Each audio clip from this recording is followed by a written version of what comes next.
In this episode, samahan niyo ako mag-unbox at mag-organize ng online grocery ko. Welcome to episode 6 of my Living Alone Diaries. Today, mag-unbox ako ng grocery na nabili ko online. And beside me, ito yung box ng groceries na nabili ko. Minsan kasi kapag naubusan ako ng stocks dito sa apartment, tas marami pa akong dapat gawin. So, napaka-convenient bumili ng grocery online. So, unbox na natin.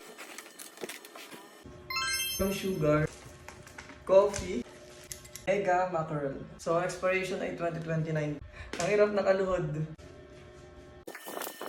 Yan, Skippy. Alam nyo guys, before hate na hate ko ang peanut butter. Pero ngayon masarap pala talaga. Honestly, hindi ako sanay kumain ng ganito. Pero kumakain naman ako. Kailangan ko ng ganito kasi wala pa akong ref. So hindi ako makapagluto ng mga meat. Bumibili na lang ako dyan sa labas.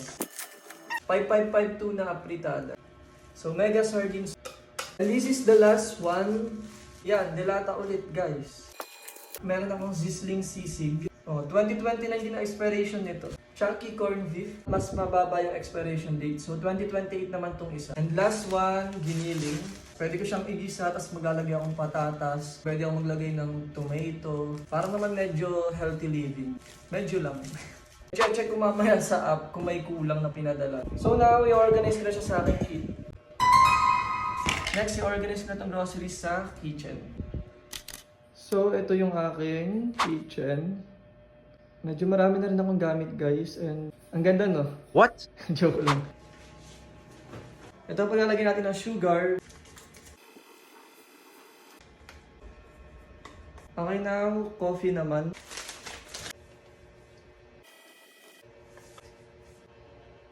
Ganito ginagawa ko guys kapag may natira. Nagamit ako ng stainless na sipit para hygienic. Ayan. Lagay ko na yung mga canned goods. And we're finally done guys.